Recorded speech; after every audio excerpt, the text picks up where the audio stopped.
Parliament house में मैंने नरेंद्र मोदी जी और अदानी जी के रिश्ते के बारे में सच्चाई बोली।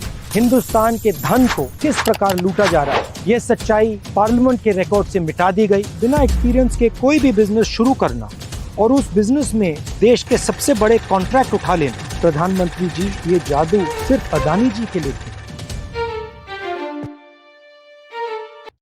नवंबर 2018 को प्रधानमंत्री नरेंद्र मोदी की अध्यक्षता में केंद्रीय मंत्रिमंडल की एक बैठक ने पब्लिक प्राइवेट पार्टनरशिप के तहत 6 हवाई अड्डों को प्राइवेटाइज करने के प्रस्ताव को इन प्रिंसिपल अप्रूवल दे दिया। फरवरी 2019 में सरकार के नजदीकी अडानी समूह को पीपीपी मॉडल के तहत लखनऊ, तिरुवनंतपुरम, जयपुर, अहमदाबाद, मैंगलोर और गुवाहाटी में 6 हवाई अड्डों के विकास, संचालन और रखरखाव का कॉन्ट्रैक्ट मिल गया। ये खबर ध्यान देने वाली इसीलिए है क्योंकि अडानी समूह के पास हवाई अड्डों के संचालन या प्रबंधन का कोई पिछला अनुभव था ही नहीं। ये कहानी मित्र काल के कब्जे राज की है।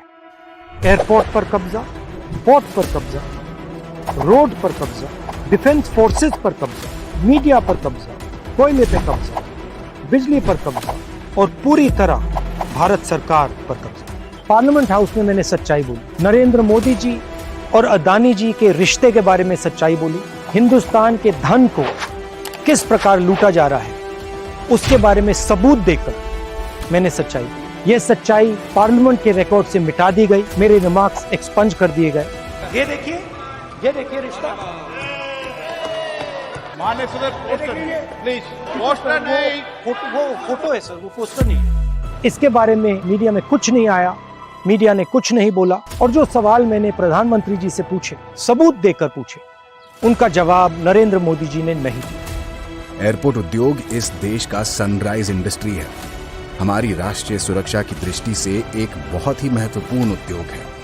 देश के हवाई अड्डों पर नियंत्रण का अर्थ है देश के संसाधनों के एक बड़े हिस्से पर नियंत्रण। ये है एयरपोर्ट्स का अदानी द्वारा असली कब्जा।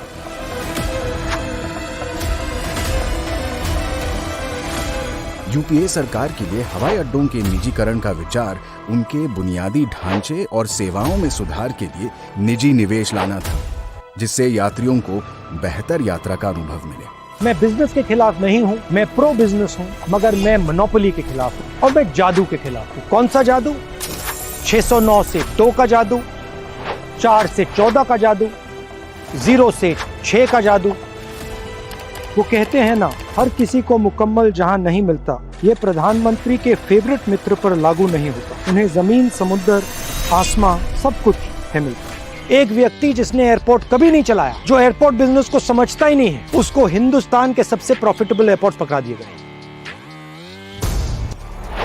सरकार झुक गई और अडानी समूह के पक्ष में नियम बदल दिए गए। कॉन्ट्रैक्ट के लिए बोली लगाने से पहले और बोली लगाने के बाद हवाई अड्डा क्षेत्र में पूर्व अनुभव की आवश्यकता को खत्म कर दिया गया।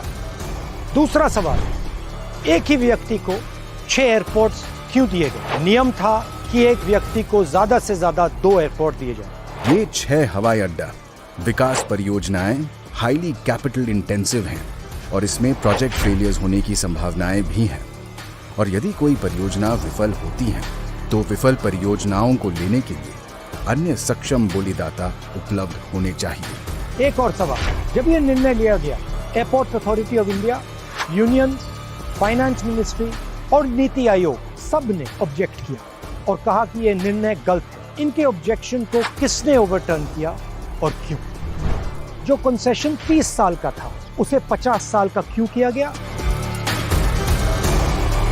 और जो रेवेन्यू मॉडल था उसको क्यों बदला और किसने बदला? आखिरी जादू, मुंबई एयरपोर्ट, हिंदुस्तान के एयरपोर्ट्स के सोने की चिड़िया।